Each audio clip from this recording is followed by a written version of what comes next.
1, 2, 3, 4, 5, 6, 7, 8, 9, 10. Okay, hello again. I hope it didn't cut the start off this time. It's near Christmas, of course, which is a very festive time of year, and up here in Cumbria at least, chess has stopped for a few weeks.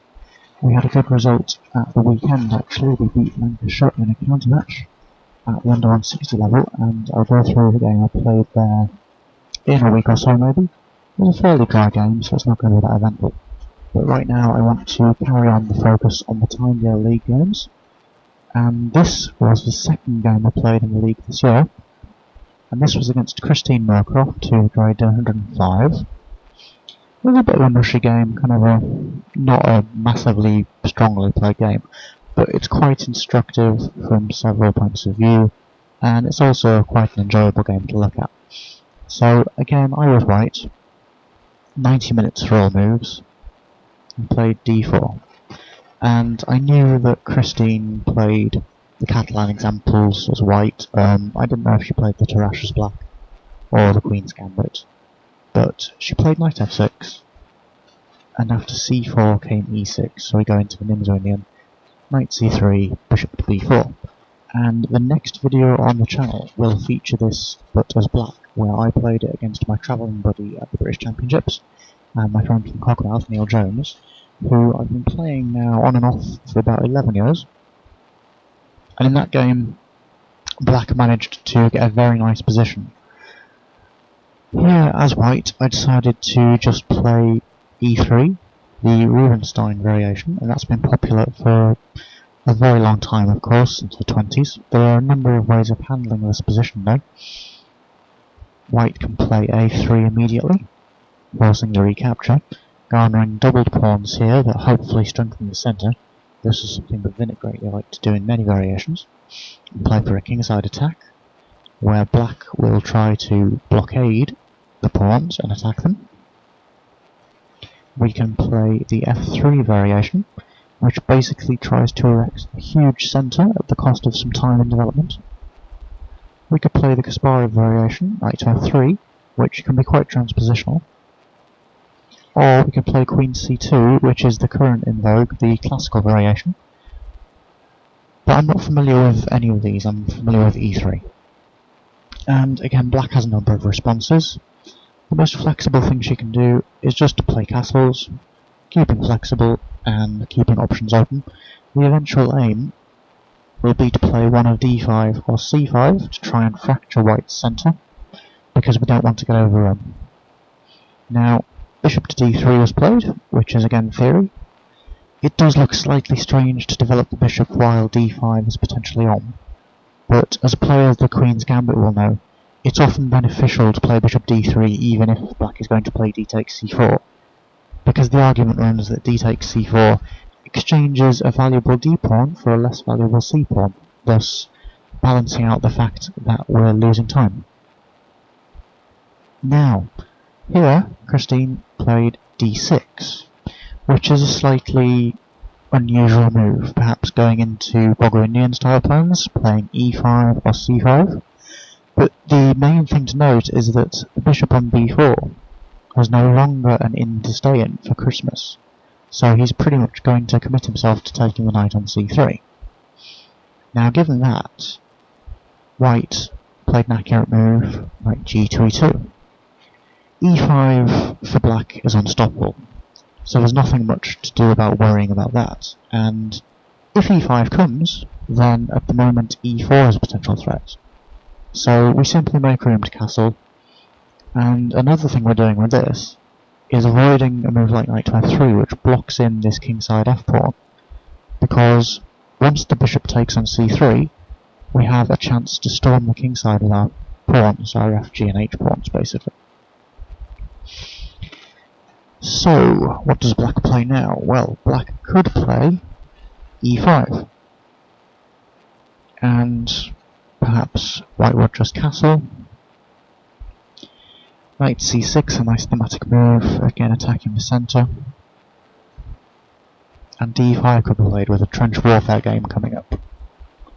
Alternatively, black played knight c6 in the game, and this looks a little bit strange to my eyes, but I must confess I'm not massively experienced in these sorts of positions anyways.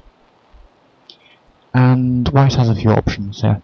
He could just play queen c2, he could just castle, and in fact after castles e5, it would be quite easy for white to have a long think in this sort of position, because once you start to look at positional chess as a thing in itself, you do begin to wonder if d5 is actually a desirable move, because it looks like it's giving up a couple of important squares, for example on c5 and e5. But after knight to e7 it is pretty clear that black has less space. As it was, I decided to force matters even though the thing is already quite clear that black is going to take on c3, and I played a3. And I must confess, looking at this position at the moment at least, it doesn't strike me as being obvious why white plays a3, because if black is going to take on c3 anyways, surely this is a loss of a half tempo. I suppose the counter-argument to that is that forcing the take on c3 gains information for white and accelerates the ability to form a cogent plan. Now bishop takes c3 was played, and as we said before, we played the knight to e2 so that we can take on c3 and keep good pawn structure. Because if we play b takes c3, it gives black the easy plan of attacking the c4 pawn and blockading it. Black might perhaps just play knight to a5 straight away, and c5, b6, bishop to a6 will follow. There's no real need for us to do this. You know, we have a good structure, we have more space. If we give black a ready-made plan, practically it's simply a bad decision. So knight takes was played, and I felt very happy here. Black has a very slow setup, it is quite solid, but it looked to me as though e5 would be called for. And, well, if I castle in this position, then there's a liquidation line that's fairly equal. If black takes on d4, then I can recapture, and if he chooses to recapture again, then we take on h7 with check, king takes, and queen takes d4, and black has gone some way to solving some of his problems, because he has a little bit more manoeuvrability, but still white is active and quite happy here. Accordingly, if I had castled in that position, black would do better just to excise that option and play h6, thus actually threatening the pawn on d4 and forcing d5. So instead, after e5, I would just have to play d5 straight away. But none of this was played, because Christine played a slightly slow-looking move, knight to e7, and this gave me the idea for something that is not perhaps usual in queen pawn openings, but is certainly a valid idea. So, I don't know what you would do here, but I spent 10 minutes and decided to play g4. And why not? This is a club game, this isn't two grandmasters duking it out. Good practical value. Because what is black going to do on the king side without weakening herself? Black had actually been indicating intentions of aggression with knight e8, e5, f5, things like that. And so part of the idea behind this move at the time was if I could block off the king side, then it gives me much greater chances later on to attack on the queen side without any sort of worry. Now, at the moment, it strikes me that this is playable, but the main issue behind this move is that it weakens white's structure. So if you notice, we've now got a weakness on f3, this diagonal is completely wide open, we've got a potential weakness on h3 as well, and so the main thing here is to consider how black should appropriately respond. For example, black does not want to go making a move like h6. This is a very, very pro move indeed, because after h4, we're pretty much forcing pawn contact to open files against the black king. And for example, if e5, then just g5. Bear in mind here that black cannot just take on d4, because after g takes f6, I'm already a piece up, d takes c3, f takes e7 ensures this piece win because the queen is under threat. So instead, knight h7 would be forced, but then after g takes h6, the king is feeling a very drafty wind indeed. So h6 is out. g6, in a way, is even worse. We're just creating a massive chain of dark squared weaknesses. We have no dark squared bishop to defend them, and it's going to be a long time, but white is just going to gradually break the doors down of this position. Queen f3, for example. Black could play c5, try and strike in the centre, but g5, knight to d7, f4 might come, and white is just trying to clamp down on the king's side for all he can, trying to attack, and certainly, unless you're a strong player, this is going to be quite scary to play as black. So this option doesn't seem too happy. Black could play knight to e8, trying to keep flexibility, decide to push either e5 or f5. And at that point, well, we could probably just play b4 and just secure a nice space advantage. Doesn't leave much left, to be honest. e5 perhaps. And then after g5, black would have to retreat with knight to d7. He could instead try gambiting a pawn with knight to e8, because after d takes e5, he would have to keep the pawn where it is. Can you see why? Yes, if d takes e5, bishop takes h7 is a nasty check that wins the black queen. So, in this position, the main point is that black has actually got a good structure. It's compact, it's solid, there are no weaknesses. And it looks scary that white is indicating massive overtures towards the king side. But if black just sidesteps all the trouble with b6, then what exactly is white going to do? You know, rook to b8 is coming, bishop to b7, and black is perfectly poised with a hedgehog-like structure to react to anything that I should wish to do. There is only one other thing that my computer engine came up with here. Let me see if I can find it. I believe it was here at any rate. e5. Yes, here we are. And after g5, knight to d7. If white just tries playing through with h4, then there's a very elegant way for black just liquidating the centre. Takes, c5. Note that the pawn on d6 here is backward, but it doesn't matter, because it's on a closed file, so it can't be a target. And white can't exactly advance to d5 either, because the knight is going to come into e5 with a wonderful position. So, develop bishop to e3, c takes, bishop takes, knight to c6, and black would be perfectly healthy. Now, it's at moments like when white plays knight to g4 here, that at the club level this is pretty much a critical moment for positionally unfluent players in post-opening game. And the problem is, as we'll see, that black made an artificial move. She trotted her knight to g6, and it certainly looks pretty, trying to hold up the bishop, trying to potentially prevent h4, but the knight isn't going to be active here, and still black is, well, moving her pieces about without doing much. So, because of that, g5, why not? Knight to d7. I felt that knight to e8 might be better actually, to keep channels open, try and break with f5.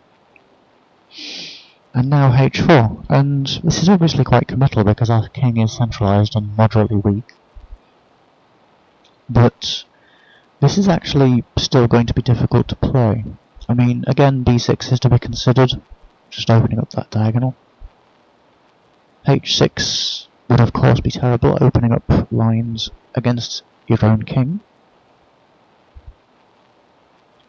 f5 might lead to some interesting play. We could take and bring the knight out, or we could advance the pawn and play f4 and try and blockade. As it was, black tried to gambit a pawn with d5. Now, this seems just to hem in the bishop, and it looked to me here as if I had a good way to transform the position. C takes d5.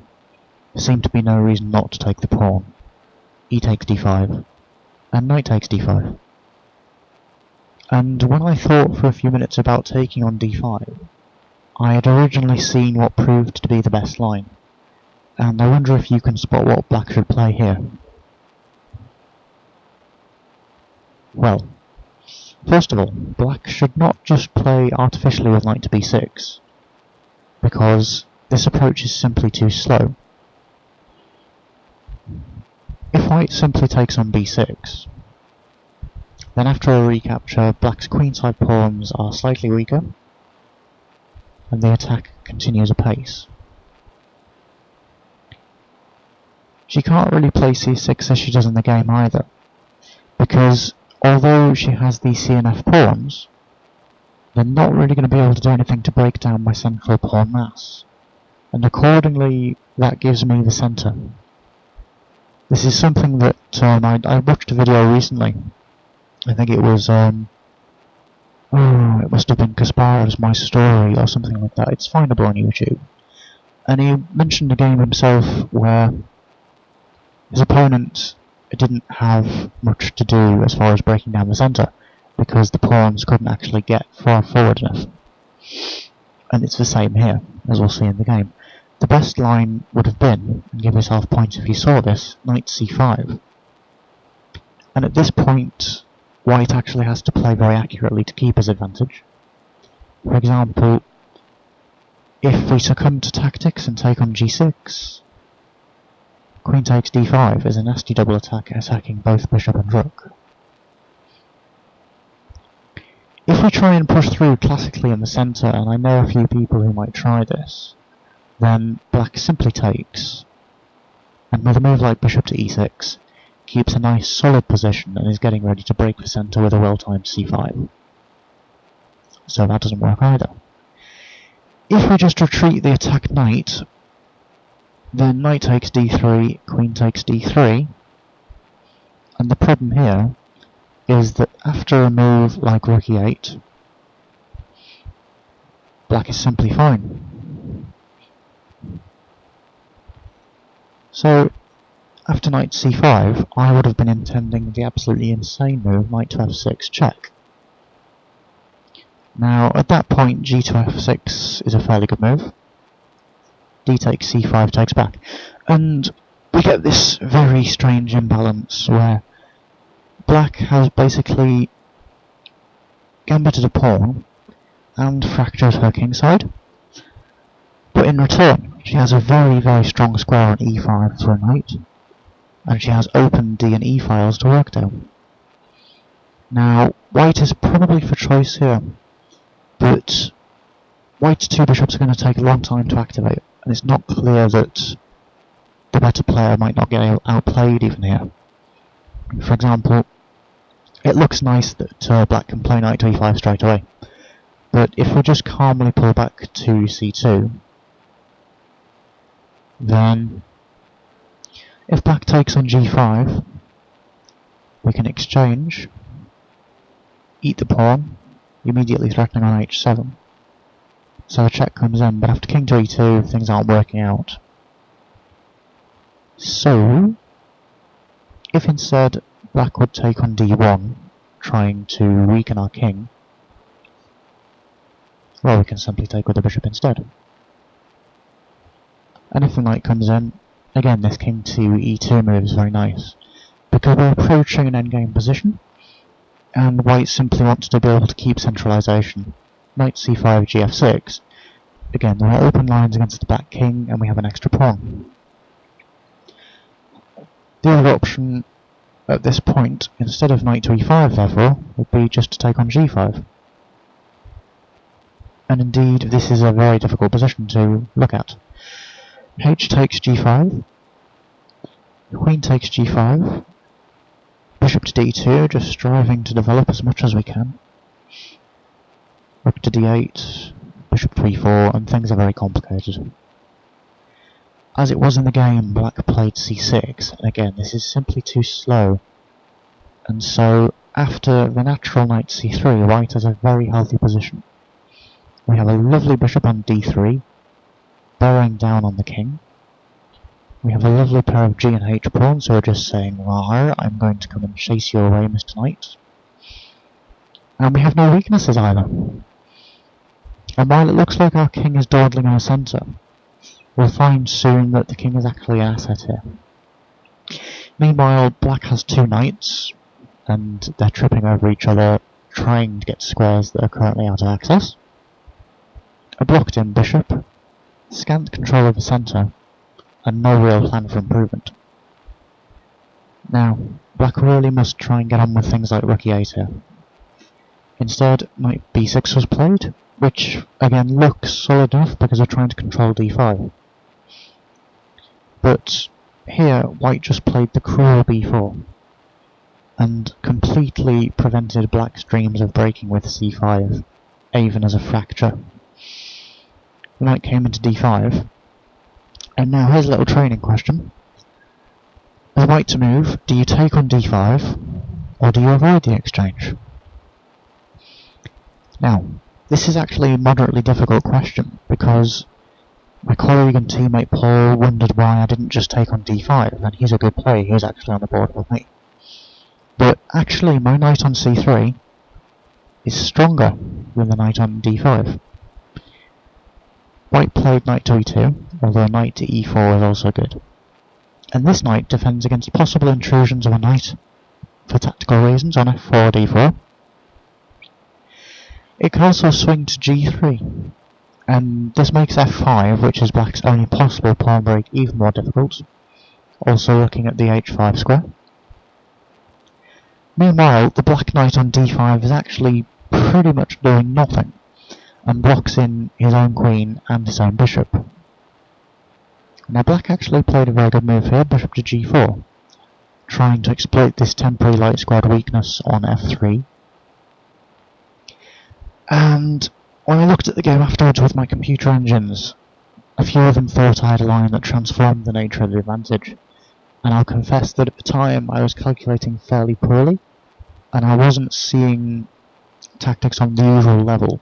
So, if here you're looking at playing a sequence like h5, well done, because bishop f3 would allow h takes g6, bishop takes h1, g takes h7 check, so with two pawns and a bishop for the piece, king to h8, and then we swing into action with knight to g3, bishop to g2 and queen to g4, and there's a big attack going on. But I think, to be fair, a lot of people would have trouble evaluating this line, let alone seeing it as fully better. I mean, yes, again, black's pieces are going nowhere, but the move we played in the game would have been fine as well. And after bishop to g4, that move was queen to c2, simply dodging the pin. Now what black should do here is probably just dodge the bishop in on f3 and try and make my life difficult. For example, if white just tries to dodge the problem with rook to g1, then rook to e8, and black has actually got some good pieces now. Instead, white would be forced to play rook h3. Black can come back, but white can keep improving his pieces. And this isn't going to be so good. Bishop h5 is kind of a last resort move, and we can just keep improving our position more than he can. As it was, after queen c2, black made perhaps the last important mistake with the bishop to h5, and this loss of time is just too severe, because white now plays the simple and powerful bishop to e4, taking control of another square. Well, black realised a mistake and took on e2, and as we said before, the king's power in the centre is actually now quite useful, because we can play king takes e2. If you're wondering why we don't actually consider queen takes e2, perhaps in this position you'll see that black can just liquidate with knight c3. Queen moves, knight takes, queen takes, rook to e8 gaining time, and note that our poor little bishop on c1 here is in the poor house. Can't get out, he's going to be there for a long time. And after queen to g4, black has fairly good compensation for his pawn here, and this is the sort of position where somebody 200 points higher on a FIDE scale could probably start outplaying someone. And we don't want to allow that. With king takes e2, as we mentioned before, there's a lovely solid wall of pawns here, safe and comfy for the king to hide behind, and it also brings us one step closer to protecting our rooks, so that was quite nice. Now, again, rook e8 had to be tried.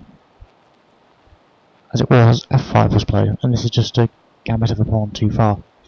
White already has two bishops, white has a solid centre, so bishop takes f5 was played. And in the game I saw that black could allow an obtuse exchange with knight c3 check, queen takes, rook takes, and at least he's got rid of the bad bishop. Bad for black, of course. But after queen to c4 and h5, things are still going very nicely for white, who's 2 pawns up and has nothing to worry about at all. Queen to e7 instead was played, and, well, white has a number of options here. We can play h5, and then knight gf4 check is probably the only valid move. And after king f1, the threats to the black king are so great that black is going to have to sacrifice an exchange and start praying to every god in his Rolodex to try and hold on. An alternative for white, though, was played in the game as king to d1, which looks really insane considering that we just said we'd move the king forward to connect the rooks. But the bishop on f5 is so strong it almost outranks either of the rooks, or even the pair of knights. So not much else matters except for the fact that white is attacking and has the initiative, and he's now got a safe king. For example, rook a8 can be played, but again, white can just keep building up with rook h2. Queen to f7 instead was played. And in fact, there's a bit of difficulty to overcome here. There are a few lines I calculated because I was down to maybe 45 minutes already. I looked at bishop to d3, just calmly retreating the bishop, but it looked like black was making progress with queen takes, rook takes. Because after bishop to d2, well, for one pawn black has got some pull here. You know, he's got an active rook. We've got a blocked in position, so it's hard to activate the bishops. And he is quite solid. So I didn't play bishop to d3. Likewise, I didn't take on g6, because that doesn't solve this problem on f2. h5 was something really complicated, and there are a few lines to look at there. Black could take on f5,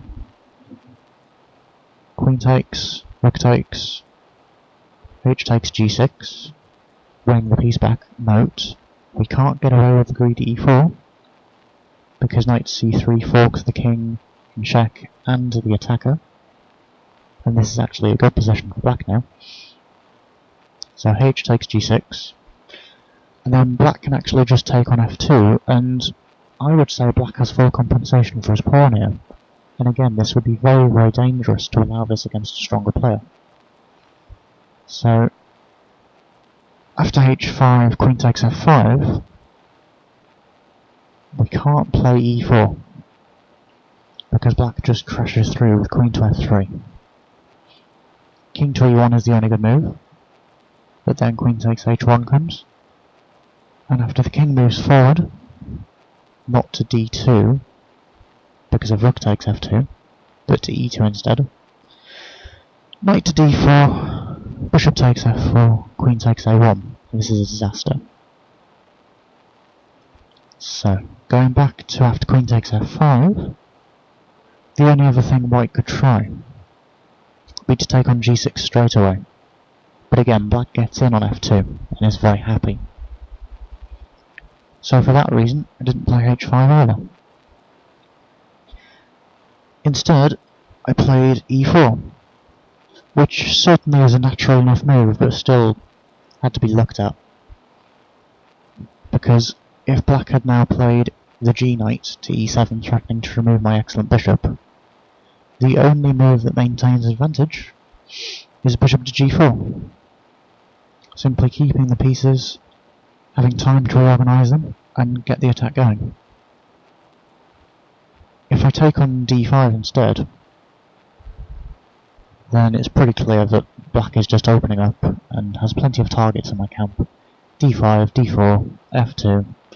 You're going to make the bishop work all day, defending the weaknesses and just pounce around with the knight all over the board. So after e4, in the game, black played knight d to e7, and things are beginning to look horribly cramped around the king now. It's ironic, you do want to have a few defenders for your king, but not this many. And this is quite summarily shown by h5. Knight to h8 is the only move to keep the knight on the board. What a sad night that is. You thought the bishop on c1 was poor? This knight is poor. Note that black couldn't have gotten away with knight takes f5 though, because after h takes g6, we still have a double attack going on, and we're threatening check as well.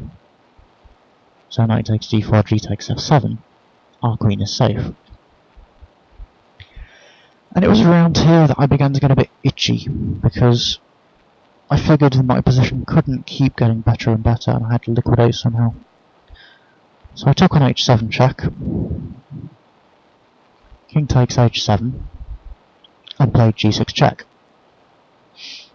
Well, of course, black's knight on h8 is pretty much dead, so we may as well gain some wood for it. H takes back, king takes g6. And pause the video here and see what you would play. And give yourself many pats on the back if you saw the wonderful move f4. Black's king is basically just being eaten alive, and there's nothing he can do about it. I only saw this move after the game, which was a real shame because it would have been a lovely finish.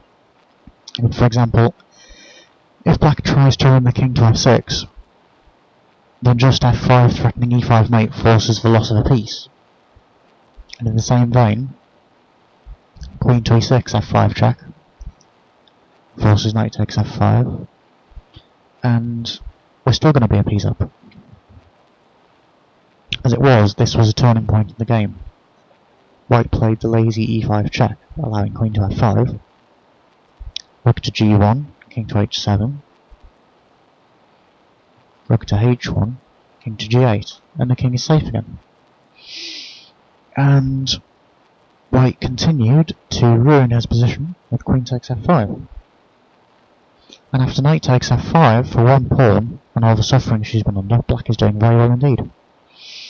All black has to do is push rook to d8, and she's got excellent chances to hold in this endgame, because my bishop is about as weak as a 2-year-old child. Bishop to e3 was yet another lemon. And as we can see, if black plays rook a to d8, white has to find a very tricky series of moves. King to c2, knight takes d4, king to c3. And even this isn't clear, you know. White's still got to outplay black over the board. Instead, unfortunately, black makes a final error with knight takes e3 check. And after f takes e3, the problem is pretty clear. White has a central pawn mass, which is utterly invulnerable. White has access to the only open file on the board that's of any relevance, which is the f-file. And the king and pawn in games are completely losing for black. The problem is that she can't actually stop me exchanging rooks off. And rook f3 was played. Rook f2 will be slightly better, but probably not any different. King to e2. Rook a to f8. Rook a to f1, forcing the exchange. Rook takes, rook takes, rook takes, king takes. And one good tip for any club player is that you should study pawn in games to the point where you can tell when they come up or before they come up whether you're winning, drawing or losing. Because remember, an endgame is a concrete scenario There's no such thing as white is better, white is equal. The position is either won, drawn or lost with best play. And this position is most definitely won with best play for white. Because as we said before, these pawns are invulnerable. So black's king is going to have to babysit the e-pawn. While he's doing that, I can bring my king forward to attack the g-pawn, try and put her under some pressure there. And the only way to burn tempi is to move the a, b and c pawns. But black doesn't have enough moves available for this, so king to f7, e4, and a6 was played, hoping to play b5, blockading my pawns.